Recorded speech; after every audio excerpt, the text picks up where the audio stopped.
which part of the country do we find you in today? I'm in Brooklyn, New York today. Okay, so we're are we done with the LA visitation? I think you might have had family there that you were staying with, or how? Yeah, I grew up in LA, so I've got family there. We actually did our all company retreat in LA last week. So we got together with the whole team and had a bunch of fun. Did some work, but mostly had fun. But yeah, I'm back in New York for a couple weeks before heading back west again. So you guys were out, hopefully, did you just experience like all the rain then with your team outing? Yes. We brought our entire team to beautiful sunny Southern California and experienced historic, unprecedented rainstorms and flooding for most of the retreat. But we got to go to the beach, which was really nice. And we picked the right day to go to the beach. Hey, Shane. Yeah, it didn't rain for about 4 hours the whole week. So Yeah. we snuck in a beach visit. That is, I'm so sorry to hear that. I have been in California for 3 years, and AJ, you know way better than I. I've seen more rain in the last 2 weeks than the rest of my 3 years in California combined easily. It was my crazy. entire life. Yeah, same. Yeah, it was Okay. super wild. I'm sorry, you California people get no sympathy from us. Yeah. It's fair. No, That's fair. sleet, Except for all the of it. flooding Sorry, aspect. not sorry. Flooding's not great, but yeah. Oh, I couldn't go surfing today, boo. Wait. Oh man, you should have seen. Oh, go ahead. Sorry. I was just gonna say the bright side is maybe it'll help alleviate some of the drought there, at least temporarily. Yep. Right. And just in time to create mudslides and other flooding and stuff like that, right, AJ? Exactly. Yeah, it's real messy down there. Awesome. And Shane, what part of the country do we find you in today? I'm in a different country. I'm in Mexico. I live in Mexico City. Oh, actually, you did say that. Yeah. So I'm just south of the border. That is awesome. How long have we been on our adventure in the South? Off and on for the past 2 years. I signed my first lease here though in November. So I've been here since November 1st. Yeah. Is this like a financial planning arbitrage that you're taking advantage of here? Or is that how you guys are hiring so fast? You guys just live in different areas and are able to keep the expenses low? What's the secret? As the tax heads will know, the place you left is where you pay taxes. So not exactly. Sorry, Shane, I didn't mean to answer for you. No, you're good. Yeah, some things are cheaper here for sure. But yeah, we do have a fully remote company. AJ and I are big travelers, so it's really great to be able to work from wherever. I've worked from 4 or 5 different countries over the past 2-3 years. COVID helped with that. We did actually have an office in Brooklyn, plus the name, when there was 6 of us when the pandemic happened. And then since we went fully remote and the pandemic honestly fueled the stock prices of a lot of our clients because most of them work in tech, we were able to quickly hire a bunch of people across the country working remotely. And one of the benefits is that you can work from Ireland, you can work from Japan, you can work from Mexico. We do have, employees that work all over the country and some that have worked in Scotland and taken advantage of that. So yeah, it's fun. We're going to have to come back to that because everyone on this call, we have quite a mix. So folks who are maybe 5 to 10 years into their business, maybe just got their CFPs, snaps for our friend Jackie on here who got her CFP in December. When we did our poll, that was awesome.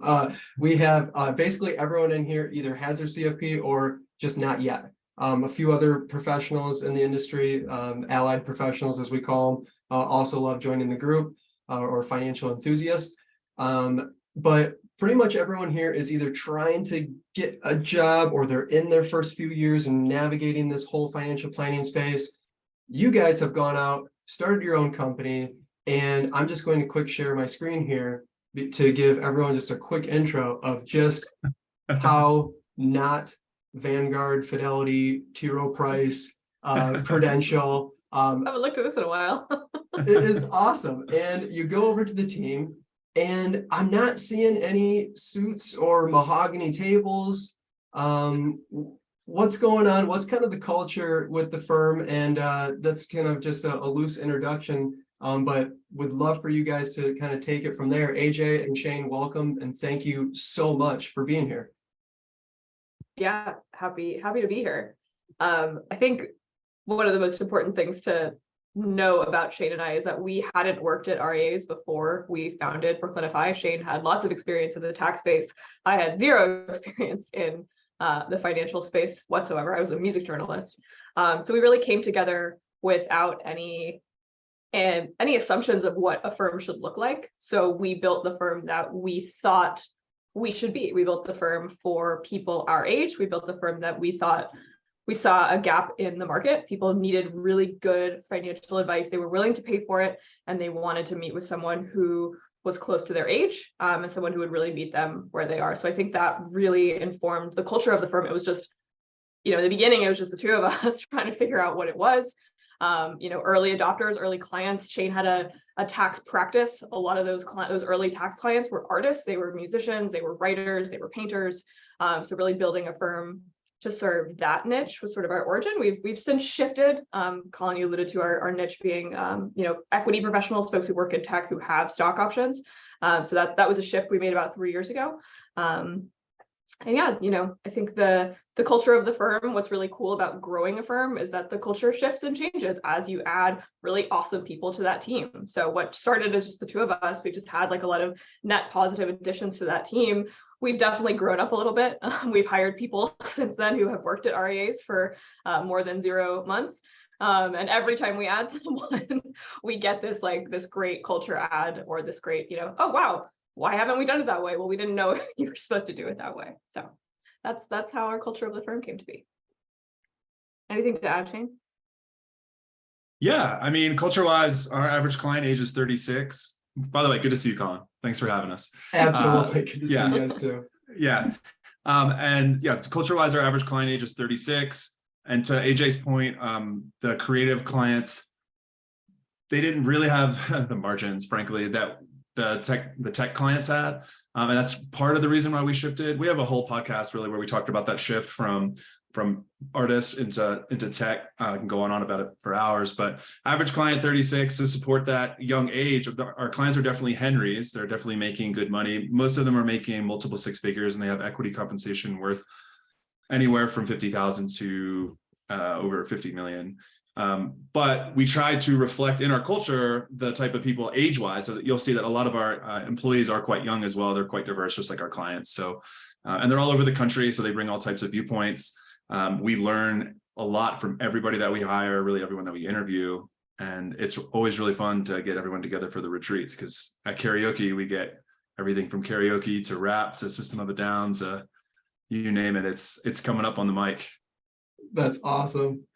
So kind of continuing with your introductions here, you guys have almost a Kitsis level alphabet soup here of letters behind our name. It definitely speaks to what you guys do and how much, taxes impact and stuff like that. But just for everyone on here, and actually I have to pause because Shane, you said a great acronym here, Henry. Before we pick on AJ with her accolades here and credentials, Shane, what's a Henry? Yeah, a Henry is a high earner that's not rich yet. So we do have a lot of those. We do have high earners that are also rich as well by any measure of the term. There were a lot of liquidity events in 2021. It was an all-time big year for IPOs. 2020 and 2019 were also big years for IPOs. So yeah, so we have a lot of people that are earning a lot of income, but they don't have AUM. So AUM only makes up about 30% of our revenue right now. And then about 60% of it is from financial planning. And then 10% is from accounting services. So it's a bit of a younger skew in that we have clients that can afford to pay a monthly bill, but they don't have the amount of assets necessary to fund 35 or 25 employees paychecks, so to speak, if you want to reverse engineer how we pay everybody. Makes a lot of sense. Okay, thank you for that, which I mean, historically is quite a bit different from maybe just the standard traditional advisory firm that maybe is serving those retirees or pre-retirees.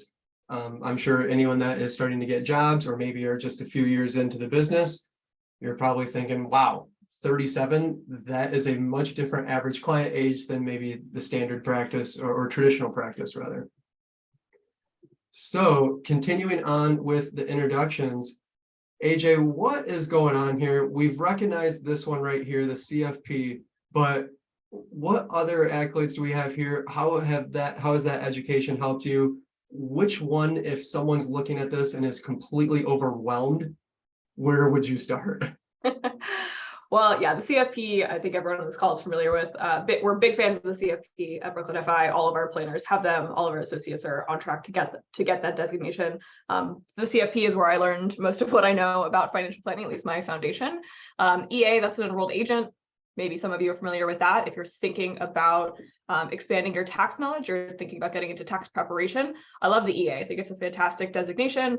It's 3 tests. It's not, in compared to the CFP, I would say it's not terribly hard, especially if you already have a bit of a background in tax. I learned a lot about how to actually work with individuals and how taxes work. CPAs are awesome. They have very deep tax knowledge and lots of different, they could do corporate tax returns. EA is very much focused on getting people, good tax advice, good tax preparation done well. The CEP, that's our certified equity professional.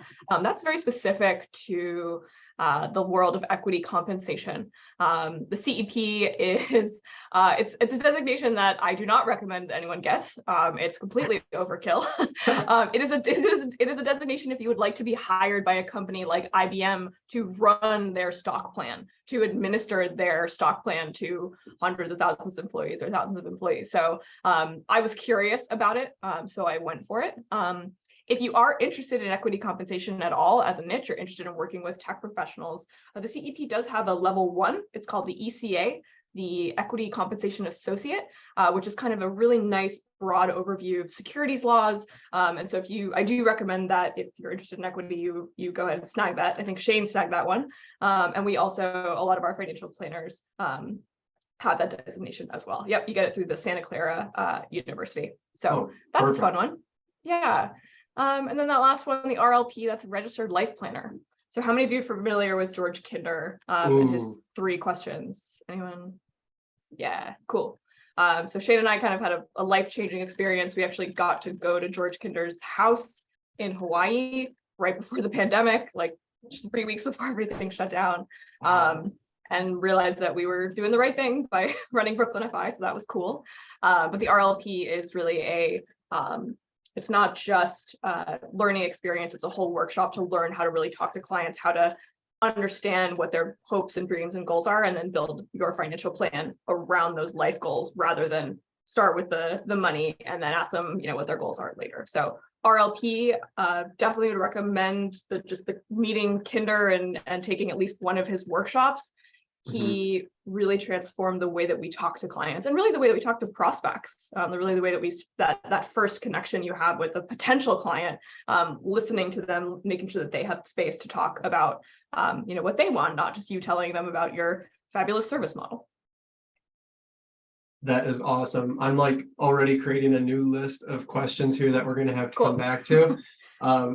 So Shane, let's pick on you now, continuing with the intros here.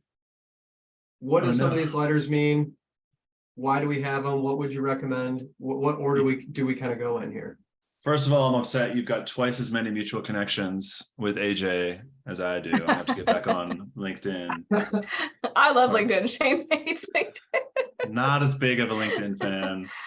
Also, folks, we're very competitive with each other, so everything is a race between the 2 of us. I recommend if you start a business. I have more designations than you. That's interesting.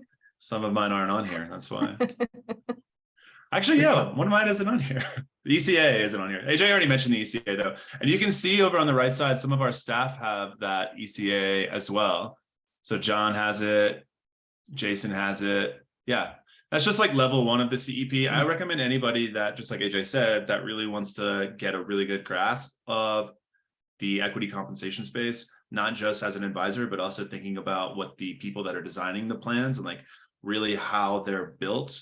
There is like an architecture to them. And without understanding that architecture, it just really helps if you're going to explain like the leaves of the tree to clients. Each of the analogy I always use is that the equity plan is the tree and each grant to each of the individuals is a leaf. So anyway, I also have that CPA. Yeah, I don't recommend you go for the CPA unless you have an undergraduate degree in accounting.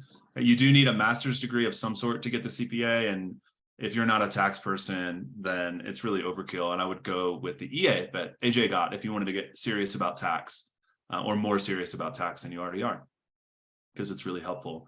That PFS designation, that's a personal financial services like sub category within the CPA. The AI CPA is trying to take the CFP's lunch and like try to make more CPAs become CFPs, because I think that they're really good planners, and so does the accounting profession. They're not as good of planners as CFPs, in my opinion. The CFP designation is the gold standard for becoming a financial planner. I got that one in 2015 when I found out that this was an industry, and I've been really excited about financial planning ever since. The CPWA is a designation designed for higher income executives that need to deal with estate planning and stock options and multi-state stuff. It's like perfect for people that are dealing with clients like ours. You get that through, I believe it is the same place you get your CFA, but it's not as intense as the CFA at all. Awesome. Thank you for walking us through that. It sounds like we can probably agree that if you're going into financial planning, personal finance, the CFP, that's kind of the one that we should be shooting for. Would you guys agree? For sure. Yeah, gateway drug for sure. All right, awesome. And then after that, if you want to start niching down, follow your curiosities. Hopefully everyone was, if you're interested in those designations, taking some notes there, go follow these guys on LinkedIn. We got to boost Shane's numbers. So. But I'm more active and more interesting on LinkedIn. So, choose your follow wisely. I won't accept your request until after tax season. So choose your fighter. That's awesome. So I have a couple of questions here. I think I might go out a little bit out of order. With that registered life planner, you mentioned the RLP. You mentioned having an incredible experience going to Hawaii, meeting the founder of Registered Life Planning, George Kinder. For anyone who's not familiar, you don't necessarily have to go out there and I mean, I encourage you to, but he's got some really great books. So if you just Google George Kinder, some really great reads there. I've read all of his books and definitely opened up and changed the process, how I bring on clients and what that first meeting looks like. But you two went the full length. What did you learn from that? And how has that changed maybe when you bring on a client and what that engagement starts like? I mean, I think just personally, it was life-changing because to get life planned in a setting like that was just transformative for both of us. And, you're basically a lot of if anyone's familiar with the life planning process, you basically are asked these questions like, are you doing the right thing with your life? If time ran out and we didn't have that many years left to live, like, what regrets would you have? Would you make any changes? So sometimes the answer of life planning is, oh my God, I'm on the wrong path. I got to make some pretty incredible life changes. And typically the money will follow from that. Like, oh God, I have all this money, but I'm not happy. So let's spend that money. Let's buy mom a vacation. Like big changes can happen from that. And when Shane and I went through it, kind of the answer was like, we're doing the right thing. Like we're excited about this business. We're excited about helping our clients. We're excited about growing the firm and helping our team and watching them succeed. So that was really cool on a personal level. In terms of the client process, I think that the biggest thing I took away, which I still use in all of my prospect meetings, is, don't do a presentation. Don't say like, here's all the things we're going to do for you. That's all on the website. Make a video, send them an email. We begin and I learned this from not George himself, but one of his teachers, Louis, and he just said, ask the prospect, why are you here? And stop. And then they just talk. They just talk for 15 minutes. And then they leave the call and they go, wow, I had such a great meeting with AJ. She was so attentive and I really can't wait to work with her. And then they sign the contract like clockwork every single time. I'm exaggerating, of course, but that was so profound just to learn like, oh, you just have to ask questions and let people talk. I think as planners, we have that tendency to be like, we know the answer, right? We know that you got to save your money. You got to save 20% of your income. You got to put in a low cost index. We know all the answers, right? But really what financial planning is about is listening to that client and then internalizing that, and then making sure that your advice gets implemented in a way that works for that client. So that's what I learned from Kinder's like workshop. But yeah, Colin, to your point, you know, going to Hawaii was an amazing experience. We feel so lucky to have been a part of that. His books are great. He's got online 2-day workshops. I think even online 1-day workshops.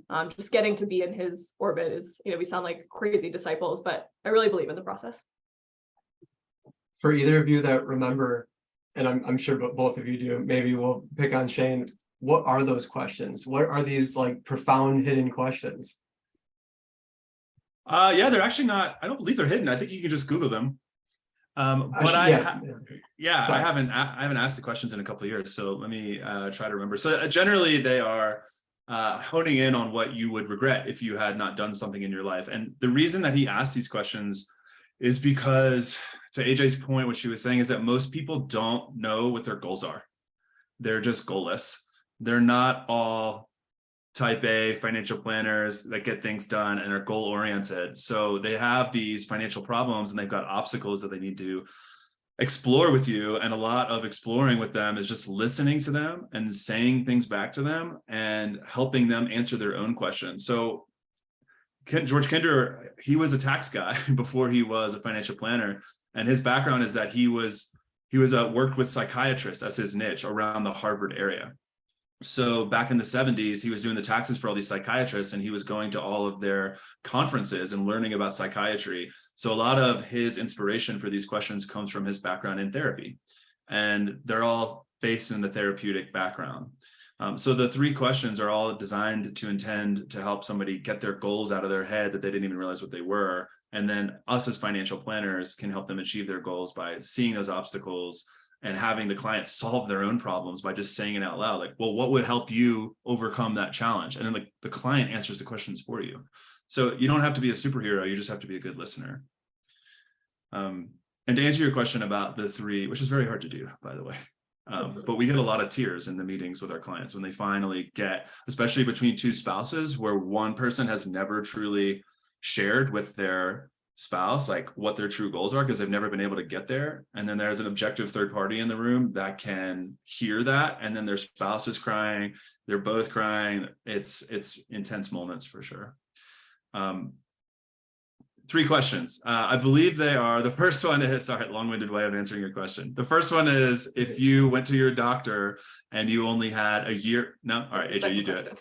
AJ, you do it. The first question is, imagine a life where you have all the money in the world. Money is no object. How would you live your life differently? Right. So it's basically like, and it's a lot, I forget, it's like a 3-sentence question. So it's like getting you in this headspace of like, wow, what if I had all the money in the world? How would my life be different?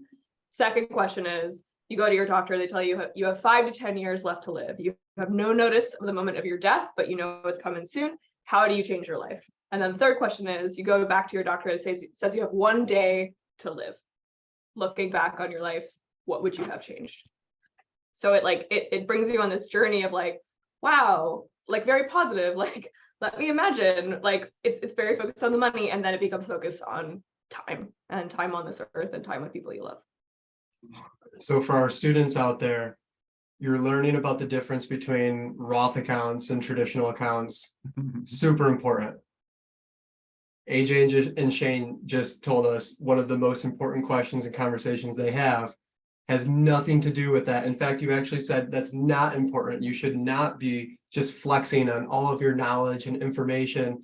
It's about getting to know the client, asking these questions that really just kind of show that you care. You're trying to find what the true North Star of their financial plan is. And I often will say that most clients come to me because they're trying to, save money in taxes, or maybe get better investment performance, or reallocate their 401k, whatever the case.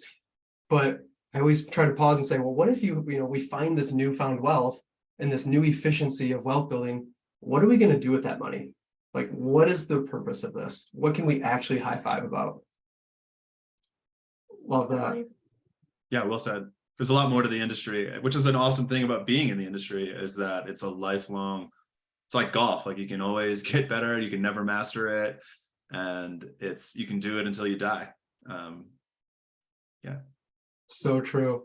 So kind of reflecting back on your careers, you as business owners have had a really unique experience where you had to be a really great planner, but then you also had to be a really great business owner. There's probably people on this call who are maybe thinking of, they're at a large firm, maybe thinking about starting their own firm, their own RIA. I started my own RIA in 2018. I know Stephanie has, Assad has, there's a few others that have small RIAs as well, similar to mine. What's kind of the difference there in navigating almost those two completely separate components? There's tons of overlap, but how would either of you maybe either make a recommendation or even just kind of talk someone through the difference between those two? I mean, there's a lot to owning a business. Entrepreneurship is, you're going to incorporate a lot more into, you don't have to just be a good financial planner, but you have to think about the bottom line at the same time. And being a great planner is very hard to do, as we just described. Like, it's a lifelong skill that you're never going to master. And then transitioning into business ownership is also something that you're never going to master. I mean, one thing that I always like to give as a piece of advice to people that are going to start is around, everyone's worried about their fees. And I think that it's okay to not charge very much at the very beginning, unless you have to. But it's okay if you have the savings, if you've got the support from a spouse or family or whatever, to build up your repertoire and you build up, like, I call it sharpening the knife. Like, if you got a dull blade at the beginning because you don't know how a client meeting needs to go, or you don't have the deliverables the way you need them, it's okay to charge a little bit, bring in beta testers and have them be you just have to experiment as a business owner and figure out how to get across that finish line, whatever it takes. So if you can bring people in at low costs, low prices, those people at the beginning of your entrepreneurial journey most likely won't be the people at the end. If you hire employees, they won't be the people at the end. So you're always going to be in a state of transition, and you don't need to get too terribly attached. Of course, it's great to do the life planning with people and to get attached and they feel like they know you very well. But at the end of the day, your business is going to grow. You're going to change. We're all going to change. We're going to carry on with our lives. As you build up sharpen your knife, you can charge more money. Let's say you have a capacity for 80 clients. As you get to 50 or 60 on your books, you need to increase your prices so that the new people that you bring in come in slower and they're paying a better fee that'll help you feed your family. And then eventually those clients that came in at the beginning, it's not going to make sense for them anymore. And you just keep doing that until you build up a practice that you're proud of. And sometimes Well said. it's too hard to be both a financial planner and a business owner. We kind of learned that the hard way, where you can't manage 20 employees, you can't manage a department and also see clients, because clients take a lot out of you, right? Like, it's incredibly rewarding work that Shane and I think both love, but we got to a point last year where we thought, hey, we cannot be in client relationships because there are too many decisions in the business to make on a daily basis. Like, I can't be in an hour and 15-minute client meeting because something's going on over here that needs my immediate attention. Like, Shane and I need to make a decision and we can't be pulled in too many directions. So, I don't think you have to make a choice, but I think knowing what your strengths are, and if you love being a planner, and that is the deepest desire of your heart, and you love that client work, owning a business is going to take away from that, right? It's going to take away hours. You're going to be sitting there doing P&Ls and trying to hire people and figuring out insurance plans and all that. And if you love that, then you probably need a business partner who wants to be a planner. Like, there's so many cool nooks and crannies of this industry that really, I mean, honestly, we built Brooklyn FI listening to Kitz's podcast. We listened to, I think at that point, he had done 80 episodes. We listened to every single one. And we're like, let's do that. Let's do that. And in the beginning, we would listen to an episode and get on G-Chat the next day and be like, oh my God, we got to change everything. Forget that business model. We're doing this fee structure. Literally, we would shift the entire business on a weekly basis because we were like, well, that's not really working. Let's try this. And eventually it all kind of came together. Yeah. And not everybody wants to be a business owner. I get that. If you do think that you want to be a business owner, you have to be obsessed with it if you want it to work. AJ's mentioning that we listen to every Kitz's episode. There's 250 of them. They're each an hour long. We listen to all the XYPN episodes. It's just hundreds and hundreds and hundreds of extra hours that you got to put in to make something unique and resonates with people. If you want it to grow a lot and be successful. And being a employee, I would think that you, just to be successful there, know what your business owner is going through, especially if you work through a small business. What is very important to my business owner for the success of this firm, and how can I demonstrate that I am aware of that and I'm helping them strive towards those goals. Like, what is super critical to the business over the next year? Like, is it just me growing and serving clients, but is it also marketing? Like, what is really going to help? How am I going to help them achieve their goals? They're going to see you as more valuable and pay you more for that. Reflecting on the difference there between being an advisor and being a business owner, if you could go back and tell yourself something at the beginning of that journey, what would it be? Maybe what you tell yourself would be a little bit different than maybe what you'd recommend for other students. So if you don't mind maybe expanding on the difference there, but what would AJ tell a younger AJ herself, having known what you know now? Don't text Shane Mason back. No, I'm just kidding. I'm just kidding. That was a joke. What would I tell my younger self? I think that, I struggled with such imposter syndrome. When I say I was starting from zero, I was truly starting from zero. I didn't know. And that is easy for me to admit now, 5 years in, now that I have built up the confidence. But early on, it was, I'm meeting with clients and they're asking me the difference between a Roth and a traditional IRA. And I'm going, okay, I think I know, this is 6 months into even starting this journey. And I'm going, and you find yourself in those moments and you go, I can't do this. Like there's too much pressure on me from these clients, expect too much from me. And now I think Shane and I feel like our employees expect too much from us. Like we can't be everything to everyone at once. So I think the advice I would give myself is you cannot be everything to everyone at once. And it's okay to fail. It's okay to be wrong. It's okay to not know the answer. I think clients will ask you things that you don't know the answer to. And the worst thing you can do is try to remember and make up something. That's such a great question. I totally forget. I'm gonna look that up and get back to you. Or I'm gonna have someone from my tax team get back to you because they know that's a topic so much better than me. So it's okay to say, I don't know. It's okay to say, I'm not the best person to help you, but I know someone who could help you. So anyone listening, students especially, people in the first couple of years, you just heard a financial expert say, it is okay to tell a client, you don't know, I'll get back to you, or that's a great question. I hope that everyone just had like a big sigh of relief. Clients don't expect you to be the end all be all. In my opinion, it maybe even gains credibility to show that the answers that you did just talk about, you're very confident in, because you just had a question that you didn't know. And you were okay with that. You were confident enough to say, great question, I'll get back to you. And it's not an easy thing to do, right? It's this weird thing where early on, when you don't have the confidence, you're just struggling to find what the answer is. And then when you have the confidence, you're like, I don't know, let me ask somebody else. And yeah, you're right. The client respects you so much more when you present that kind of like all-knowing being. You're like, yeah, of course I know all the answers, but that one I don't, but I'll find it for you later. Love it. Shane, what would you tell yourself at the beginning of this journey when you got in? I always struggle with this question, but I think I actually have a good answer finally this time. AJ, that's a great answer, by the way. I love that answer. To follow up with AJ, talking to clients, we have an inclination. I've seen this lately a lot with like Brooklyn FI used to be obsessed with process because we were scaling so quickly that it was all about making sure that everyone gets the same treatment, same process. We make sure we're checking the right boxes, especially because this is like a compliance heavy industry.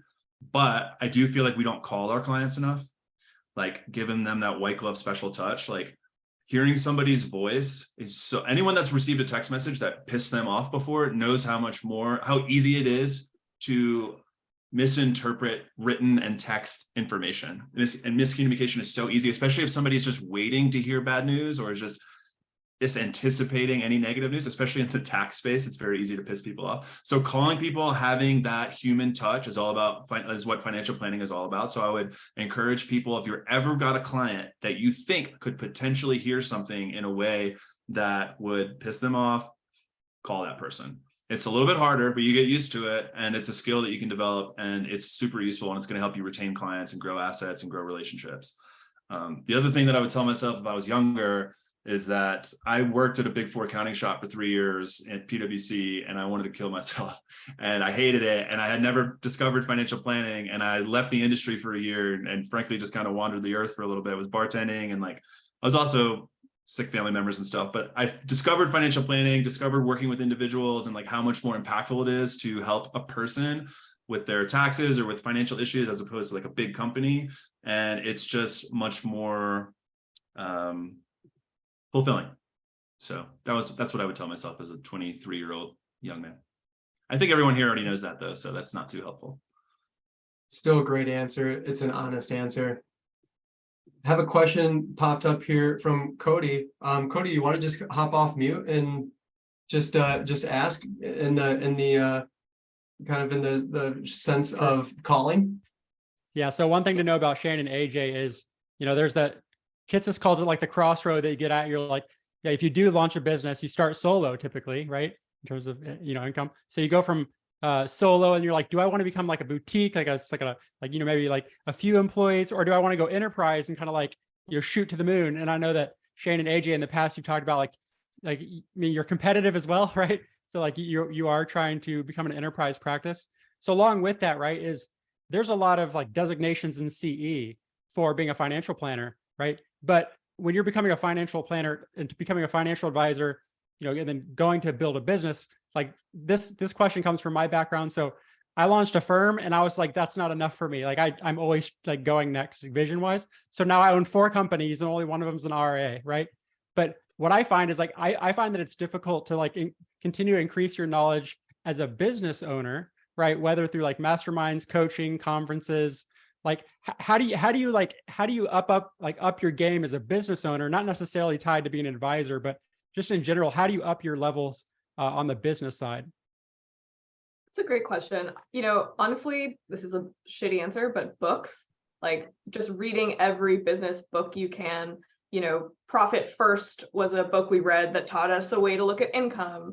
Then you read Atomic Habits, then you read the one-page marketing plan. Like there are so many books that just, lay out a framework. Honestly, the EOS process, the traction system has been very helpful in our business. We read the book, tried to implement it in our firm, did it poorly for almost 2 years, finally hired someone to come in and level up our business and make sure we're doing it right. We're about 4 months into that process. We've already seen immense improvement in terms of making sure that everyone feels like they're going in the right direction, and we have regular conversations about big, hairy issues.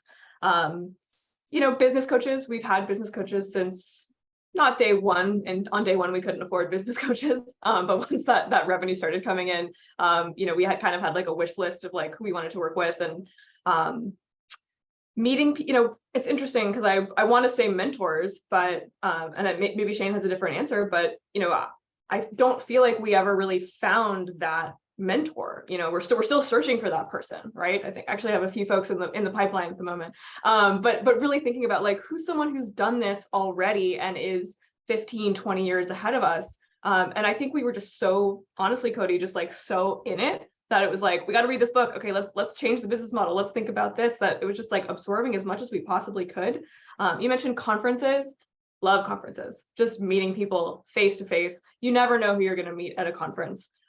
People who say they go to conferences and think they're boring and have a bad time, like I just can't fathom that. Sure, some of the sessions, not every session is going to be incredibly valuable, but what about the random person you meet afterwards for drinks who ends up being your business partner? So a little bit of advice there, go to as many conferences, as many events like this that you can. You just never know who you're going to meet. Maybe they're not the right person for you to go into business with or, get hired by now, but they could be in 6 months or even 5 or 10 years down the road. There's been so many amazing connections like that. Colin, you're one of those people, right? It's like, oh, I saw you at XY. Now we ran into each other outside a bar in Huntington Beach, and here we are. Right, exactly. Completely second that. I have so many friends that I have met from conferences and these type of groups. I mean, even Twitter or LinkedIn, and just getting out there, messaging people, commenting on their stuff. People remember that, and people want to hire and take on mentors of people who they know, like, and trust. For sure. Great question. Great answer. Any other questions from the group here? Feel free to chat in. You could just say, hey, pick me to talk in the chat, or otherwise I do have a few more here. And maybe I'll even just get started here because, oh, perfect. Questions are coming in. All right, awesome. Stephanie's asking, or Stephanie, actually, do you want to just hop off mic and ask yourself? Sure, simple, straightforward. Did you guys launch with XY? I apologize. I probably could look it up. Are you guys an XY official firm? We did. Yeah, they helped us launch and we've been with them ever since. Awesome. Still with? Still with, yeah. We get a bunch of referrals through the XY FI Advisor Network too.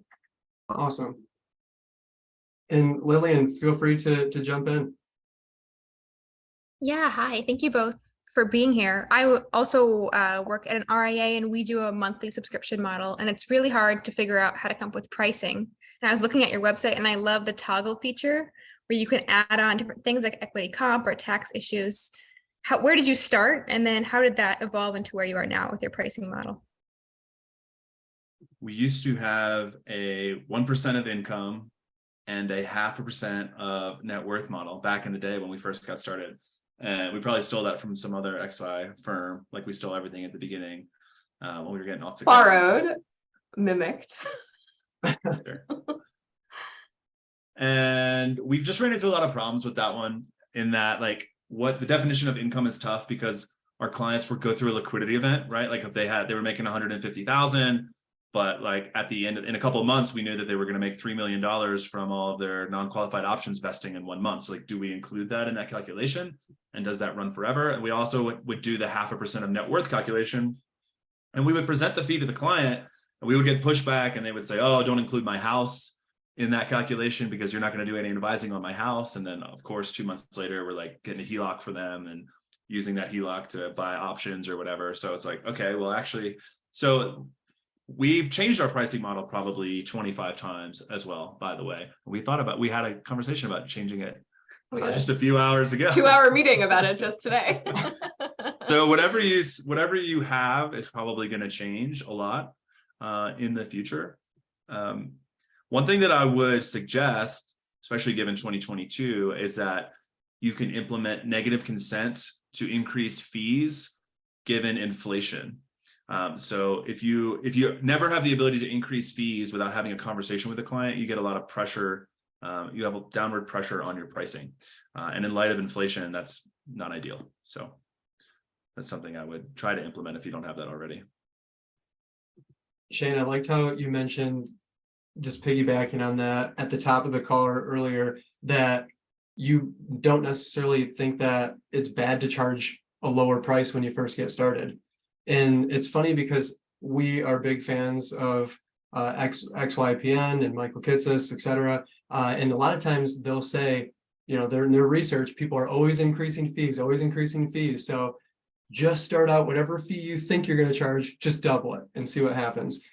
I actually agree with the both of you that starting out even with a fee that you're comfortable with and then having to kind of bang your head against the wall and figure it out. I've increased fees and changed my fee structure so many times it hurts my brain. And it's just I encourage, if anyone's trying to be a business owner, you definitely have to, or even an entrepreneur, you know, there's a lot of advisors who are trying to kind of create that, you know, that millennial practice within a larger firm. That's a really cool strategy too, is just to continue to fail forward and try something, learn from it, try something, learn from it, and continue to iterate.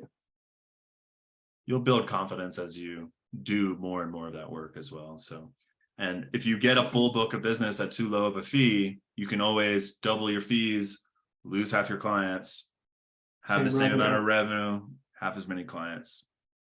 Exactly. Assad, feel free to jump in, man. Yeah, I saw on your website they were charging also UM, and I was just kind of curious to see how are you doing? Like, is it the higher of both or any type of combination? Yeah, so AJ, we do. Yeah, sure. So we have the complexity calculator that you saw, and so that covers financial planning, and that does cover tax preparation. So tax preparation is included. That is, I think, we're one of the only firms that does that. Don't necessarily recommend that for various reasons, but yes. And then we also layer AUM fees on top of that. So we have a fee schedule starting at 90 basis points that tiers down. And yes, once the accounts get to 2 million, 3 million, 4 million. the monthly fee goes down and eventually goes to zero as the asset size grows. So I always like to say to our prospects, when your portfolio reaches $5 million, there will no longer be a monthly planning fee. And yeah, is it perfect? No. Do we have a crisis every quarter about, are we, leaving revenue on the table? Should we just switch to AUM only? Like this, we literally talk about this all day, every day. And I think that's okay. Like, I think it's okay to figure out how to price the advice that we all believe so much in, right? And someone's going to say, this is absurdly expensive. I would never pay for this. Someone else is going to say, wow, you just saved me from a $2 million mistake. I owe you guys forever. I'm a client for life. So it's never going to be the right fee for everybody. Just try something. If it doesn't work, change it. Yeah, I mean, you're dealing with human beings here. So that whole, if you had a puzzle piece, every human being was a puzzle piece. It's going to be all different. So a mosaic of people. So whatever fee structure you come up with, it's not going to be perfect for everyone. Yeah. And also, like, imagine if you don't have a niche either, like our fee structure, we try to change all the time, and 75% of our clients are pretty similar. So if you don't have a niche, like, it gets even scarier. Like, if I change this, then it's just not suitable for as many people. So another upvote for niches. Absolutely. Someone said, Cody said, big fan of actually charging for planning. Totally agree. You guys are definitely, at least, right on the calculator, like showing where's the value, how much is this going to cost. I'm sure you guys have done a ton of, or have had a lot of experience of saying, okay, if it's going to be an ISO, it's going to be more complicated. We're going to have more time. Let's make sure that we account for that. Yep. Yeah. And again, going back to that kind of Kindred thing, like, it's an opportunity for clients to feel hurt. Like, I think something that we struggle with so much in our industry is like explaining to people what financial planning is. And you ask the 20 financial planners on this call what financial planning is, you're going to get 20 very different answers. So having that fee calculator right on our website is like, this is what I'm paying for. I'm paying for advice about my equity. I'm paying for advice for me and my spouse. So there's some weird kind of, I think there's been that like psychological connection of like, oh, I see what I'm going to get out of this, rather than, here's the fee, it's all in, or here's an AUM fee. And there's, I look longingly at firms that just charge 1% AUM. That's so easy. What's your fee? It's 1% of your assets. Cool. Sign here. We have these long, complex discussions about complexity. Everyone's different. I know sometimes trying to be fair for every little nickel and dime just ends up being so much more complex. You're like, damn it, like, why don't we just make this simple and something everyone can understand? Yep. So there are, and Mike, I see your question. There's a couple more here. Oh, thank you, Shane. I was just going to say, Mike, if you want to jump on here and just ask a question here, we'll make sure we don't skip you. Yeah, thanks, Shane. Just saw your recommendations in the chat there. Appreciate that. AJ, any books for you that are personal favorites or things that really impacted you or the business? Yeah, definitely. Second, Good to Great. If you can make it all the way through. I made it through on the third try. Certainly, what else? If you're considering a partnership, the partnership charter was really great for us in determining like what we wanted out of the business, and like coming together to try to figure out how are we going to do this thing, what we're going to put in, what we're going to get out of it. The EOS traction, even if you're a firm of one, having just that framework and that accountability, I think is life-changing. Yeah, I second essentialism. That was a big one for me. I look forward to following its principles in 2024. Circling back to the question about what would make you a better business owner, I didn't answer that, but business partners, frankly, are, in my opinion, one of the best things about being in business. AJ as my business partner is one of the smartest things I've ever done in my life. So if you are a solopreneur, adding a business partner that balances you out, AJ and I have very different personalities, but we balance each other out, in my opinion, very well. So it's super helpful to have somebody that can do something that you're not good at, and vice versa. And then podcasts, as I mentioned multiple times, we just listen to a million business podcasts. Frankly, a lot of them are trash and irrelevant, but you got to sift through the rough to get to those diamonds that can, people just share everything about their lives on podcasts. I don't know what it is about a microphone, but people just like to talk about themselves. I've done it a ton, and you'll find some great nuggets in there if you're willing to listen to people rant about themselves. Yeah, and quick plug, we have a podcast. It's called The Liquidity Event. It's weekly, and if you want more of AJ and Shane talking shit about each other and generally financial advice and the equity markets, check it out. AJ's the head of marketing at BKFi. I love, yeah, Indeed. your guys' podcast is awesome. You do a really good job of keeping it fun and interesting. And like, it's just easy to listen to, but still very informative. So you've done a fantastic job of balancing a pretty complicated topic. Thanks, Colin. Don't let your kids listen to it. If Yeah, it's anyone on this not call has suitable for kids. anybody. It's not a speakerphone situation. Speaking Thank of you, Mike. it is great. Speaking of podcasting and business owners, business books, how the heck do you guys get clients? I mean, that is the name of the game when you're starting a business. Like, you could be the best advisor in the world, but if you don't have anyone to serve, you're not helping anyone, and you're going to be a pretty hungry advisor. It's hard to say because at different stages they come from different places. I think starting out, I think being in Brooklyn and naming our company Brooklyn FI really helped, because there were a lot of folks who, you know, New York City is one of the financial capitals of the world, plenty of advisors in Manhattan, but there were a lot of people in Brooklyn who just wanted someone close. You know, having early evangelists, having those one or two, you really only need one person who believes in you. You know, Colin, we talked about charging, but, you know, starting out small, just with charging something, you know, that person goes and tells their friends. I think pretty much throughout the whole life cycle of Brooklyn FI, about 75% of new clients have always come from referrals. So making sure that you're really leaning into those existing relationships. Honestly, we're not great at asking for referrals.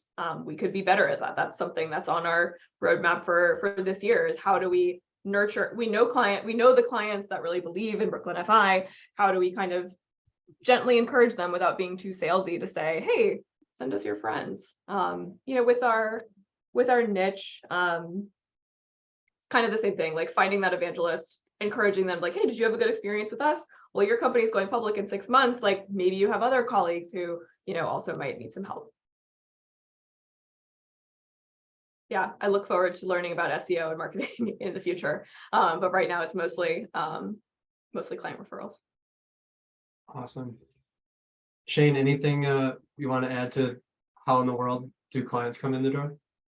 Yeah, I mean, AJ answered it. Just do a great job with the client. I mean, no matter how big you get and what type of the size of your marketing engine, your number one source of referrals is going to be the current clients that you have.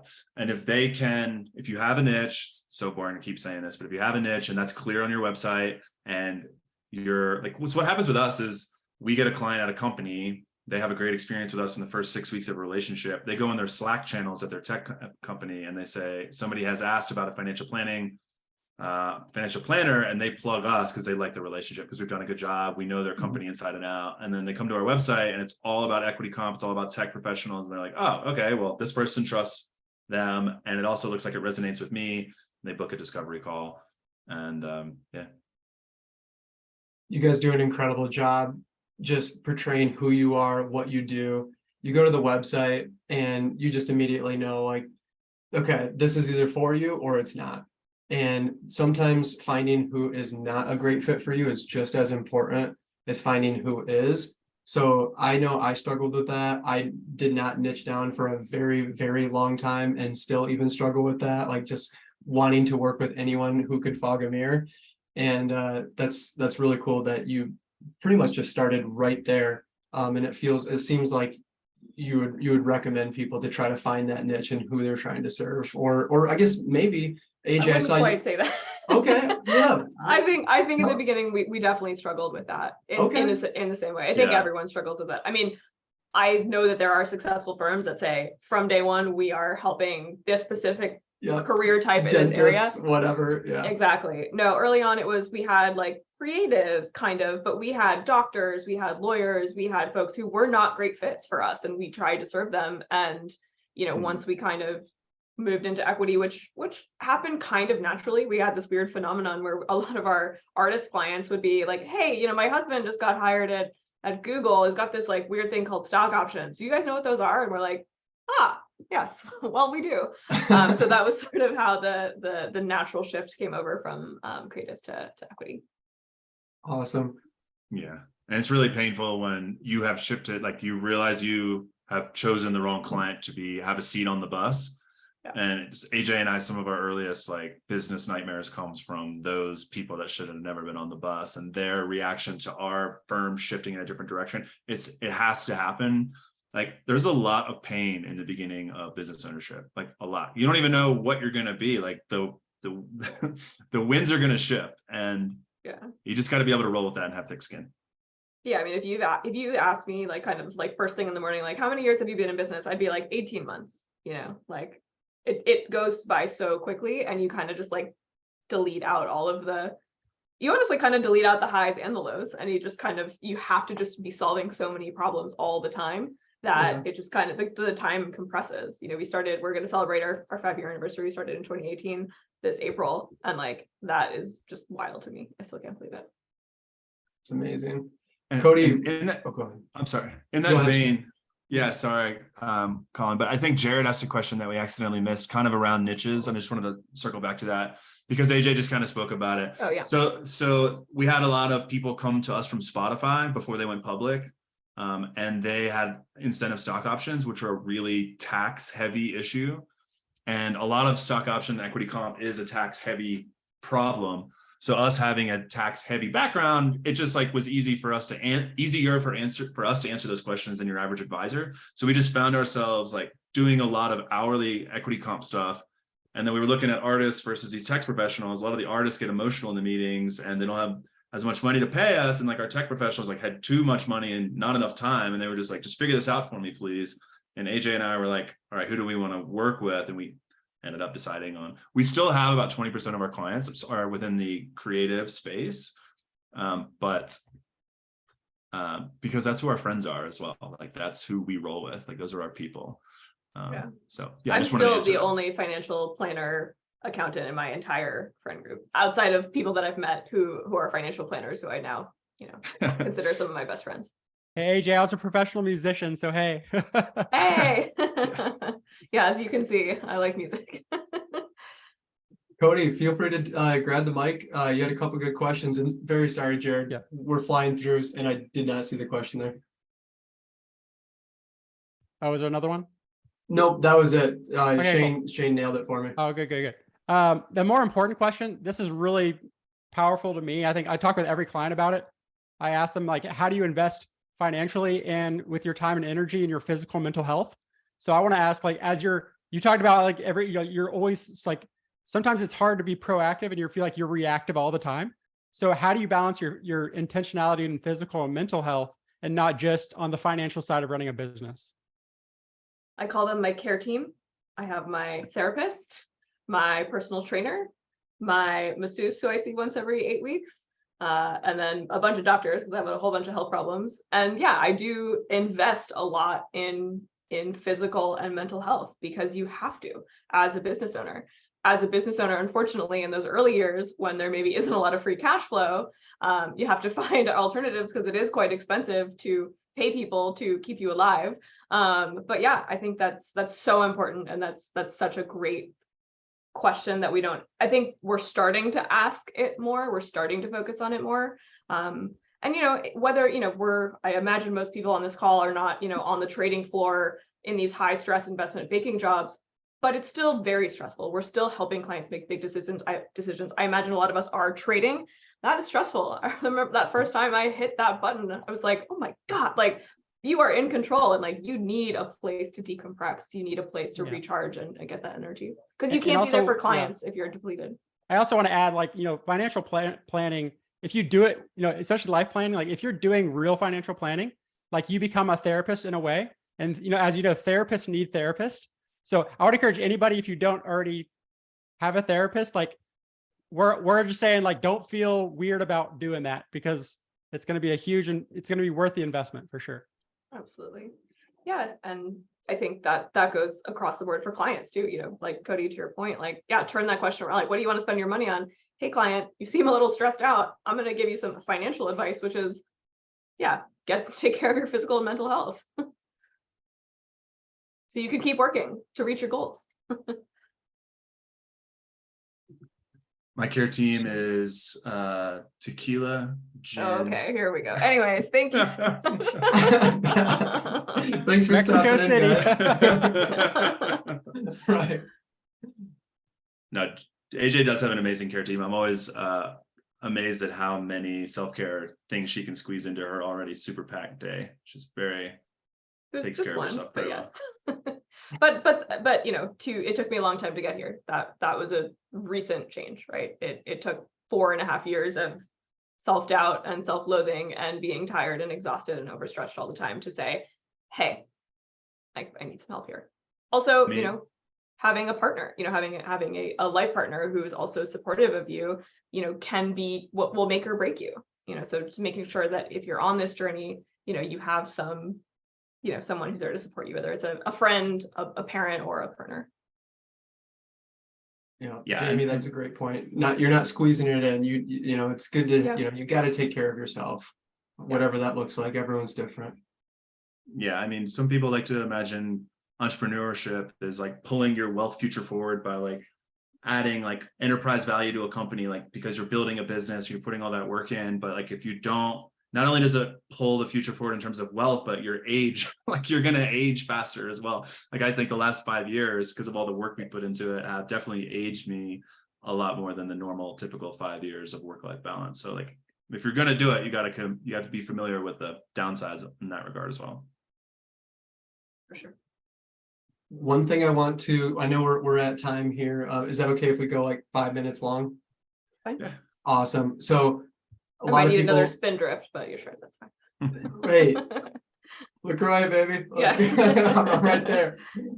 So there's a lot of people on the call, of course, students are kind of early, first few years of their business. So trying to just give them maybe some advice directionally, because, you know, we talked about CFP is awesome. You know, a lot of different resources we talked about for education. When it comes to even just what firm they want to work with, do you see any trends in the industry? I know there's lots of different pricing models and stuff, but is there any kind of rhyme or rhythm to maybe, and I'm kind of almost pointing to like how maybe product sales were kind of like what the financial industry was, and then maybe now what the industry is or trying to become. Would you mind maybe speaking to where you two see the industry going, and maybe a student or a young professional could kind of best ride that wave? Good question. And I feel like we're the worst people to answer this because we don't come from the industry. So yeah, I've heard selling insurance to people who don't need it is bad, and I don't like that, but I don't know what that's like. And honestly, I'm glad I didn't have that experience, because I would have gotten burned out and would have left the industry. So I think, you know, if you have found FPA and if you have found this community, it sounds like you're already kind of interested in that, what we like to call real financial planning, you know, on our high horses here, of course.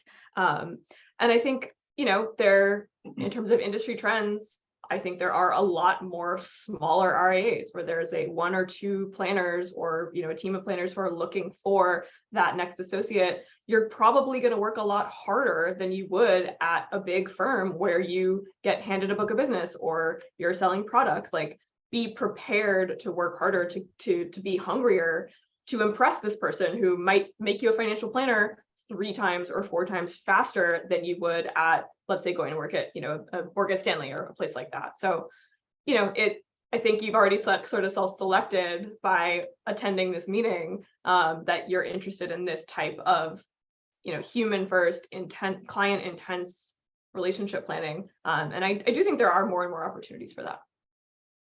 Awesome. Shane, what do you think? I think that on the insurance piece, I have seen some really cool hybrid RIAs that do sell insurance, mostly because getting a client to do anything is super hard, and getting them to sign the insurance documents. Like, we see a lot of pushback, or a lot of friction, I should say, with our own clients in getting those documents signed. So if you work at a firm that does sell insurance for the sake of just getting it done, then that's very cool. Like, I applaud you for that. Macroeconomically, consolidation is a big thing in the industry looking for the next 10 to 15 years. I expect the big RIAs, the Fishers, and the creative plannings to continue to purchase mid-sized firms because the employees can't purchase them. If you're one of 6 partners and you're looking at selling to the employees versus selling to a big RIA, it's just a lot easier to roll up into a bigger firm and just guarantee your retirement. So I expect the RIA industry to look a lot more like the big 4 accounting industry in the next 10 to 20 years, where there's just some big players and some regional players. And then of course your solos and your boutiques that want to serve their local community or a niche or something like that. And then in terms of like AUM shops, I do not think that AUM is going anywhere. I think it's too sticky for clients, like them not receiving a retainer in their inbox, an invoice every like twice a month, like we have to do. It's just so much easier to bill from the account. But since we're seeing technology move forward, we're going to see more compression in the industry where you have to do more for the AUM fee than you used to have to do, whether that's taxes or help with insurance or estate planning. Whatever it is, I expect big AUM firms to do more for the same amount of money and the same fee that they used to. So just keep that in mind when you're planning your career. Awesome. Thank you guys so much. This has been a ton of fun. I hope I run into you the next time outside of a bar in some beautiful place in this country again. Where can people find you? Where can they continue to follow? We already plugged the Liquidity Event podcast. I think we plugged the LinkedIn. We got to boost Shane's numbers. AJ might be the better follow. We don't know. It's up to you. We'll see. I guess we'll see. Shane immediately like dominates LinkedIn within 3 months. By the way, that CPWA designation. Shane got that literally just to spite me in secret.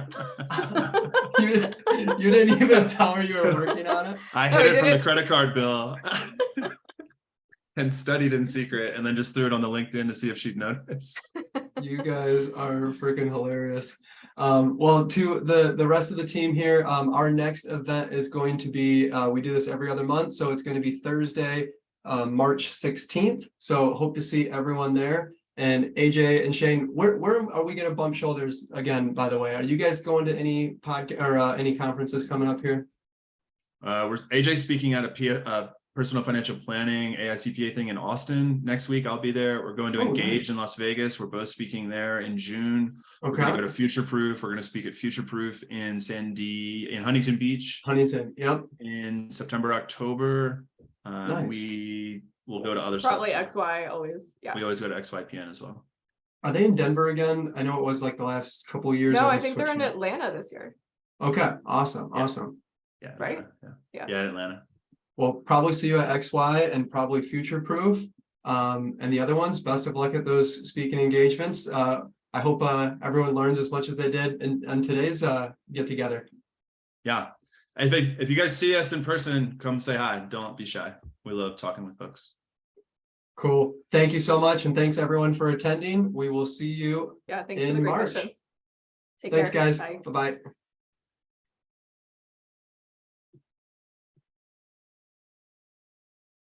Awesome. Thank you everyone again for attending. If you missed anything, I'm going to post this on YouTube here. Let's see, we got Stephanie, how'd we do?